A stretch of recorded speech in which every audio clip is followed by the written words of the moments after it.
ঝিলের ধারে বাড়ি। আজ শুনবেন ষষ্ঠ পর্ব। চড়াইটা পার হয়ে ওপরে উঠতেই তিনজন অবাক। একটা মস্ত ঘরের মধ্যে তারা দাঁড়িয়ে আছে। অবশ্য ঘর বললে একটু বাড়াবাড়ি হয়ে যায়। পাথরের এবড়ো খেবড়ো দেওয়াল, নিচেও নুড়ি পাথর ছড়ানো। ঘরের মধ্যে বোধহয় 200 বছরের বদ্ধ বাতাসে সোঁদা গন্ধ।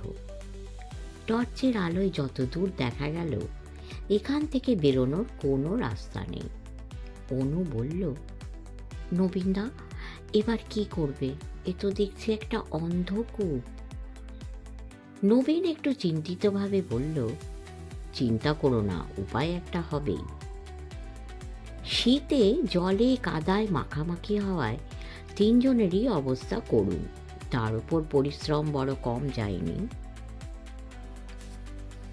নবীন টর্চটা ফেলে চারদিক ঘুরে ঘুরে দেখতে লাগলো। নিরেট পাথর, কোথাও ফাঁক ফোঁকর তার নজরে পড়ল না। নবীনের শেষ ভরসা সেই অশরীরীর কণ্ঠস্বর। কিন্তু গুহায় ঢুকবার পর থেকেই সে আর স্বরটা শুনছে না।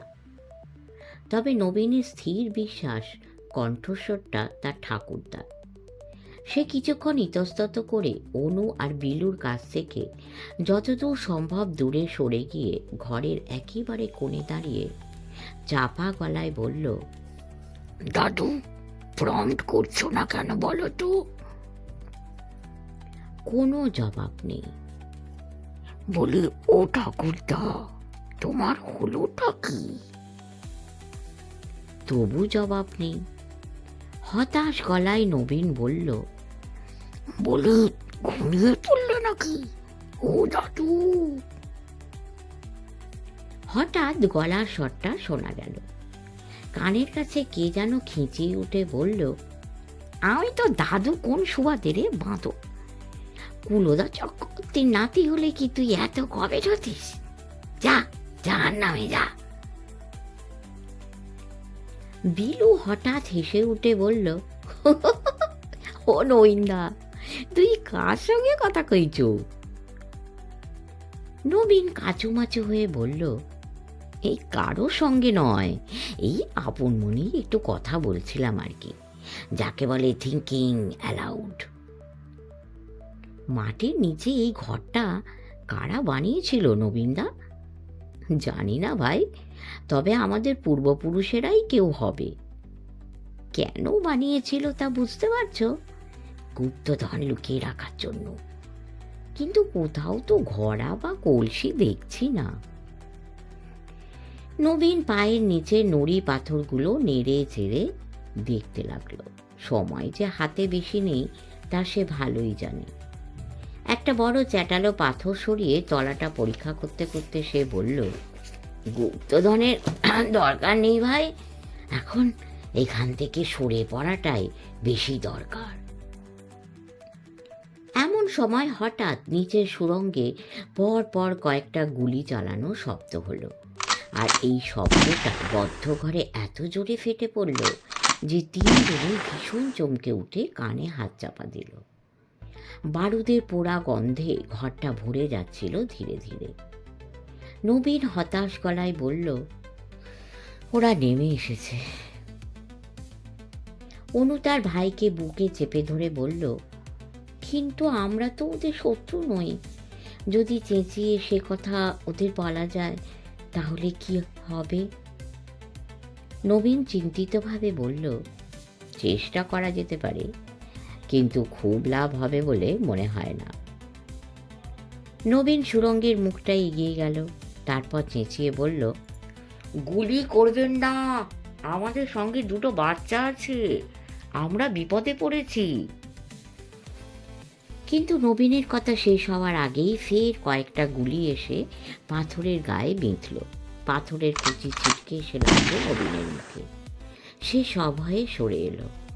উফ, এরা খুনে। বিলু অনুর হাত থেকে নিজেকে ছাড়িয়ে নিয়ে বলল, তুই আমার জন্য ভয় পাচ্ছিস দিদি? মরলে সবাই মরব, অত ভয় কি? এখানে অনেক পাথর আছে, ওরা ওপরে ওঠার চেষ্টা করলে পাথর ছুঁড়ে মারা যাবে। কিন্তু ওদের গুলিতে আমাদের কিছুই হবে না। নবীন টর্চটা অনুর হাতে দিয়ে বলল, বিলু ঠিকই বলেছে, তবে ওদের ঠেকানোর ভার আমার ওপর। তোমরা দুজনে ঘরটা খুঁজে দেখো, কোথাও বেরোবার পথ পাও কিনা। নবীন সুরঙ্গের মুখটায় ঘাপটি মেরে বসে রইল, হাতে পাথর। এই বিপদের মধ্যেও সে ভাবছিল, কুলদা চক্রবর্তী লোকটা কি? নামটা কখনো শুনেছে বলে তার মনে পড়ছিল না। তবে চাঁপাকুঞ্জের কালীবাড়ির পুরুতরা চক্রবর্তী ছিলেন, তাদের কেউ কি? নবীন শুনতে পেল সুড়ঙ্গ দিয়ে কয়েকজন লোক বুক ঘষতে এগিয়ে আসছে।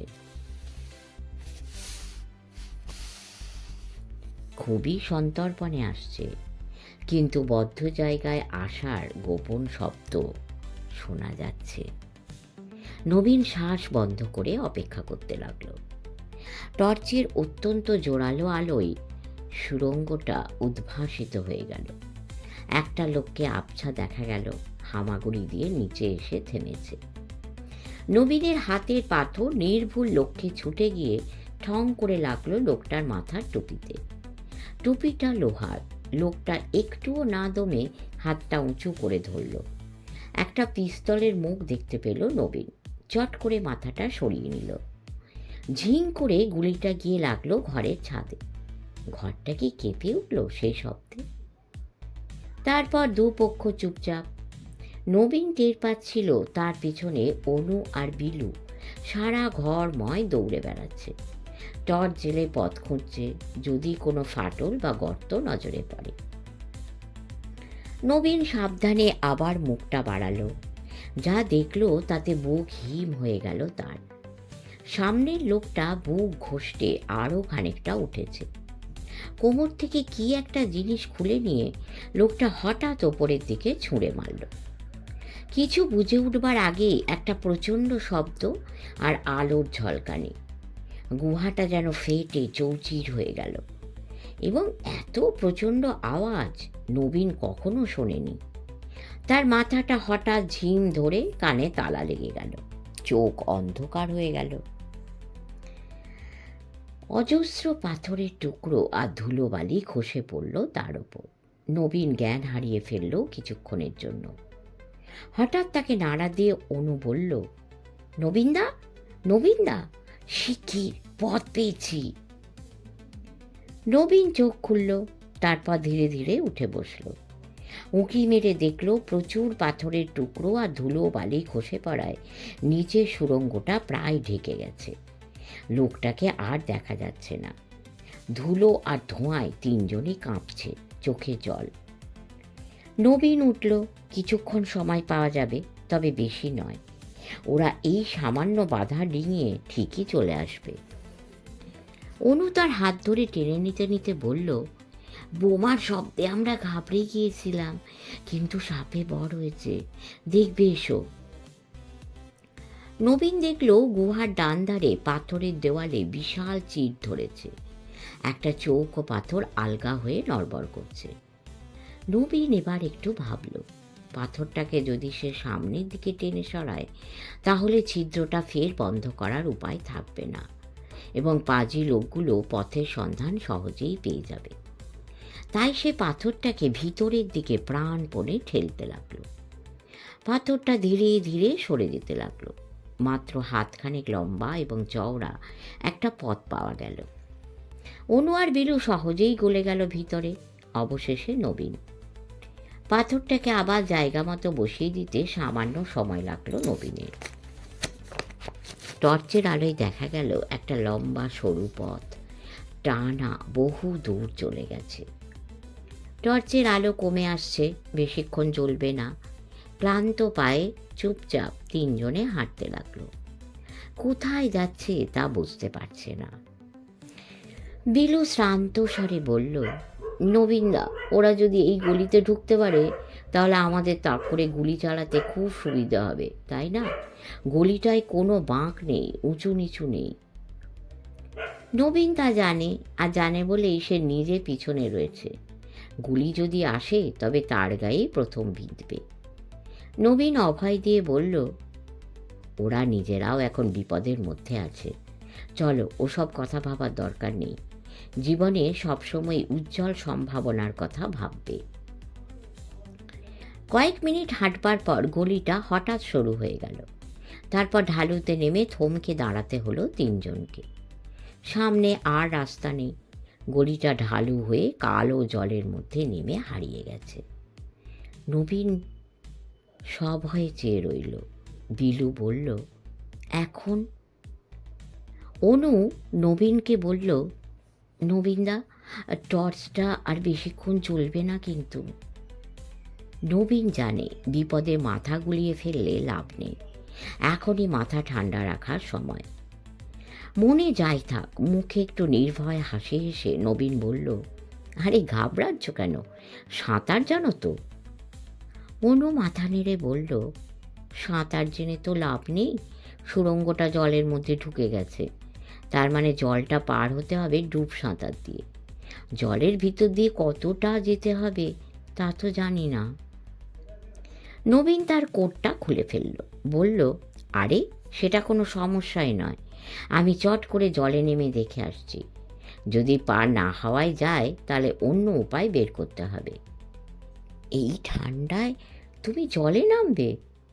আমি কেন, তোমাদেরও নামতে হবে। তৈরি থেকো, মনটাকে শক্ত করো, পারবে। নবীন সাবধানে জলে পা দিল। তারপর বুক ভরে দম নিয়ে বরফের মতো ঠান্ডা জলে ডুব দিল। প্রথমটায় অন্ধকারে কিছুই দেখতে পেল না সে, শুধু এগিয়ে যেতে লাগলো। ঠান্ডায় হাত পা প্রায় অসাড় হয়ে আসছিল, কিন্তু বাঁচতেই হবে এবং বাচ্চা দুটোকেও বাঁচাতে হবে। তার বলিষ্ঠ হাত ও পায়ের তাড়নায় জল ছিটকে সে হুশ করে মাথা তুলল। বুঝতে পারল মাথার ওপরটা ফাঁকা। জলের ওপর গুহার ছাদ উঁচুতে উঠে গেছে।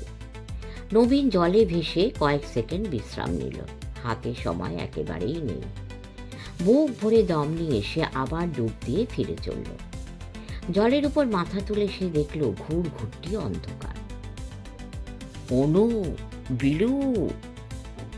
প্রথমটায় কেউ সাড়া দিল না।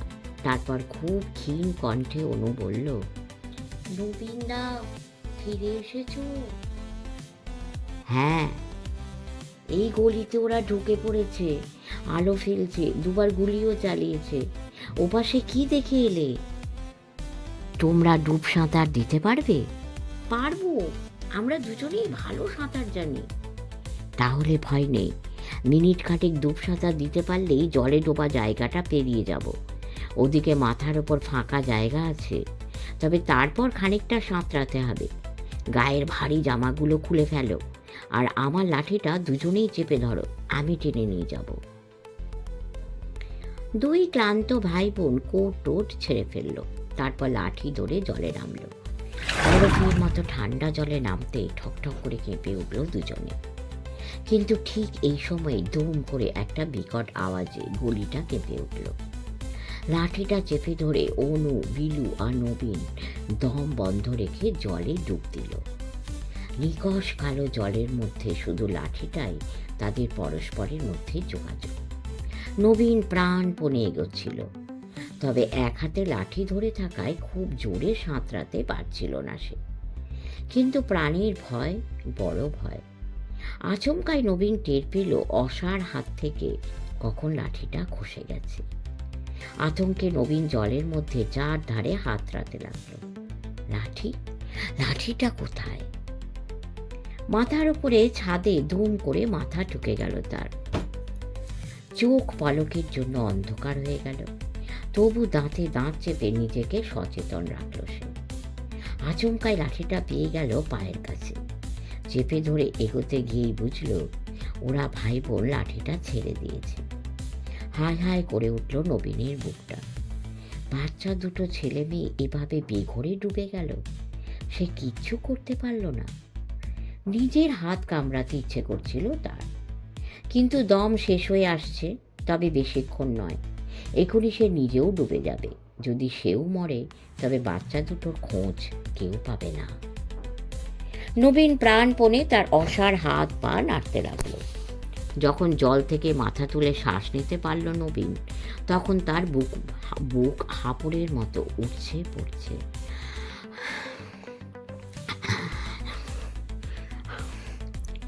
কিছুক্ষণ কোনো কিছু চিন্তা করতে পারল না নবীন, শুধু হাঁ করে দম নিল। তারপর ধীরে ধীরে স্বাভাবিক হয়ে এলো তার শ্বাস। অনু আর বিলু কোন অতলে গেল কে জানে। বিপদ থেকে বাঁচিয়ে এত দূর এনেও শেষ রক্ষাও হলো না। নবীন কনকনে ঠান্ডা জলে থেকেও গায়ে শীত টের পাচ্ছে না। বাচ্চা দুটোর জন্য দুঃখে নিজের শরীরের কষ্ট সে ভুলে গেছে। একটা দীর্ঘশ্বাস ফেলে সে আবার ডুব দিতে যাচ্ছিল, হঠাৎ একটা ক্ষীণ গলার স্বর শুনতে পেল। নবীনদা। কি? অনু? আশায় আনন্দে ব্যাকুল হয়ে নবীন চেঁচালো, তুমি কোথায়?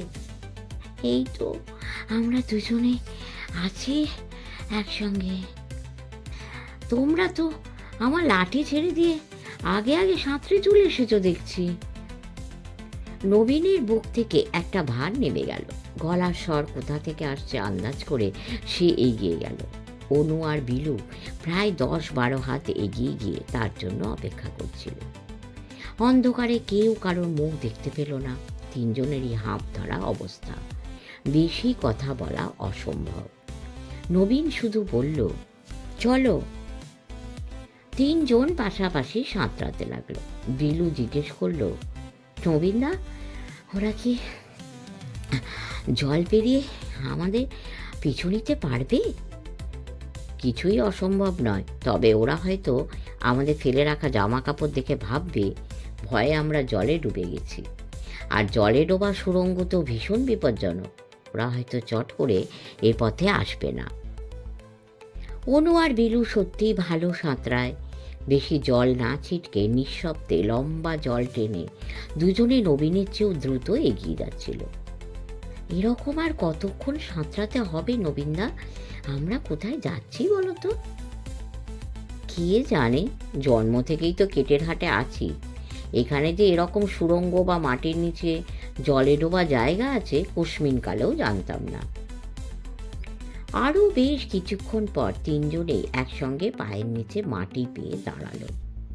ঢালু পিছল জমি, সামনে নিকষ কালো অন্ধকার। এত অন্ধকার মনে হয় বুঝি চোখ অন্ধই হয়ে গেছে। ধীরে ধীরে তিনজন ঢালু পেয়ে উঠল, অবসন্ন, দুর্বল, জলশক্তিহীন। নবীন মায়া ভরে বলল, আর ভয় নেই, এবার পথ পাবই। নাও, বসে একটু জিরিয়ে নাও। অনু বিলু ধপ ধপ করে বসে পড়ল। নবীন একটু দম নিয়ে বলল, কেটের হাটে অনেক কিংবদন্তি আছে, আমি এগুলো মোটেই বিশ্বাস করিনি। আজকের অভিজ্ঞতায় বুঝেছি সবকটা কিংবদন্তি নয়, পেছনে কিছু সত্যও আছে। বিলু সোৎসাহে বলে উঠল, কিংবদন্তির গল্পগুলো বলবে আমাদের নবীনদা? নবীন একটু হাসল, বলল, বলবো, আগে তো তোমাদের এই অন্ধকূপ থেকে উদ্ধার করি। অনু কিন্তু দিব্যি হাসি মাখানো গলায় বলল, তুমি আমাদের কথা ভেবে এত ঘাবড়ে যাচ্ছ কেন বলো তো নবীনদা? আমি কিন্তু একটুও দুশ্চিন্তা করছি না, বরং অ্যাডভেঞ্চারটা বেশ ভালো লাগছে। আমি একবার বড় ধেমো কলিয়ারিতে নেমেছিলাম। আমার এক মেসোমশাই চাকরি করেন ওখানে। একটুও ভয় করেনি কয়লা খনিতে নামতে। এটাকেও তেমন একটা খনি গর্ভ বলে মনে হচ্ছে। নবীন চিন্তিতভাবে বলল, কে জানে, কি হতেও পারে। কোনো পুরনো আমলে ইংরেজরা হয়তো খনি টনি খুঁড়েছিল, তারপর কাজ আর এগোয়নি। এখন চলো ওঠা যাক। টর্চ নেই, সামনে নিবিড় অন্ধকার, ভরসা শুধু নবীনের লাঠি গাছ। নবীন লাঠিটা সামনে বাড়িয়ে ঠুকে ঠুকে রাস্তা আন্দাজ করে চলতে লাগলো। পিছনে অনু আর বিলু। বেশ কিছুটা চলার পর নবীন টের পেল পায়ের তলার জায়গাটা বেশ সান বাঁধানো। আরও খানিকটা এগোনোর পরই লাঠিটা একটা দেওয়ালে ঠেকে গেল। হয় রাস্তা বন্ধ, না হলে গলিটা বাঁক নিয়েছে। নবীন বলল, দাঁড়াও, সামনে বাধা আছে। অনু বিলু দাঁড়িয়ে গেল। নবীন দেওয়ালটা হাতড়ে দেখল। চৌকো পাথরের দেওয়াল। চারদিক হাতড়াতে গিয়ে হঠাৎ সে টের পেল দেওয়ালের গায়ে একটা দরজা আছে, কাঠের দরজা। নবীন দরজাটা ঠেলল। বহু পুরনো কাঠে ঘুম ধরে একেবারে ঝুরঝুরে হয়ে গেছে। এক ঠেলাতেই দরজাটা ভেঙে পড়ল। কি হলো নবীনদা? অনু আর বিলু একসঙ্গে চেঁচিয়ে উঠল। একটা দরজা। তোমরা এখানেই দাঁড়াও, আমি ঘরের ভিতরটা আগে দেখে নিই। নবীন ভিতরে ঢুকল। ঘরের মধ্যে সেই পুরনো বদ্ধ বাতাসে সোঁদা গন্ধ। ইঁদুরের দৌড়োদৌড়ি তো আছেই। নবীন হাতড়ে দেখতে গিয়ে একটা পুজোর ঘণ্টা পেয়ে গেল। বেশ ভারী আর বড়সড়, নাড়তেই চমৎকার ঠুনঠুন শব্দ হলো। সভয়ে বিলু চেঁচিয়ে উঠল, এটা কি? ঘণ্টা বাজছে কেন নবীনদা? নবীন অভয় দিয়ে বলল, ভয় নেই, আমি একটু দেখছি। এটা একটা মন্দির। আমরা ঢুকবো? এসো। মাটির নিচে এরকম একটা মন্দিরের কথা আমরা ছেলেবেলা থেকে শুনে আসছি। আজ বিশ্বাস হলো। সিদ্ধিনাথও এই মন্দিরটা বহুকাল ধরে খুঁজছে। অনু আর বিলুও অন্ধকারে চারদিক ঘুরে দেখতে লাগলো। অন্ধকারে তারা মন্দিরের মধ্যে আরও কিছু জিনিস আবিষ্কার করল। একটা মস্ত পিতলের প্রদীপ, একটা পাথরের সিংহাসনে একটা বিগ্রহ, কয়েকটা পুজোর বাসন কোষণ, কোষাকুষি, একটা লোহার সিন্দুক। সবচেয়ে প্রয়োজনীয় আবিষ্কারটা অবশ্য করল বিলু। দুটো পাথর।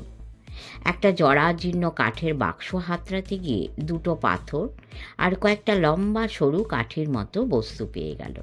সে বলল, নবীনদা, এগুলো কি বলো তো? দুটো পাথর আর কাঠি। দাও, ওগুলো আমার হাতে দাও। কপাল ভালো থাকলে ও দুটো চকমকে পাথরই হবে। নবীন পাথর দুটো সামান্য ঠুকতে চমৎকার স্ফুলিঙ্গ দেখা দিল। কাঠের মাথায় বারুদ বা ওই জাতীয় কোনো সহজ দাহ্য বস্তু লাগানো। খুব সাবধানে কয়েকবারের চেষ্টায় নবীন একটা কাঠি ধরিয়ে ফেলতে পারল। প্রদীপে সলতে বা তেল নেই। কাঠির সামান্য আগুনটা অবশ্য বেশ কিছুক্ষণ জ্বলল। নবীন খুঁজে পেতে একটা পেতলের ছোট কলসি পেয়ে গেল। থাকারই কথা। কেটের হাটের বিখ্যাত শীতলা মন্দিরেও এই রকমই কলসিতে প্রদীপের ঘি রাখা হয়। মুখ বন্ধ কলসির মধ্যে হাত ঢুকিয়ে নবীন দেখল তলানি ঘি এখনো আছে, তবে জমাট আর শক্ত। খামচে খামচে তাই তুলে প্রদীপে দিল নবীন। নিভন্ত কাঠি থেকে আর একটা ধরিয়ে নিল। পকেট থেকে ভেজা রুমালটা বের করে অনুকে বলল, চটপট এটা পাকিয়ে সলতের মতো করে দাও। সামান্য পরেই প্রদীপ জ্বলে উঠল। এতক্ষণ অন্ধকারে কাটানোর ফলে সামান্য প্রদীপের আলোতেই তিনজনের চোখ ধাঁধিয়ে গেল। তারপর অবাক বিস্ময়ে তারা ভূগর্ভের মন্দিরটা ভালো করে তাকিয়ে দেখতে লাগলো।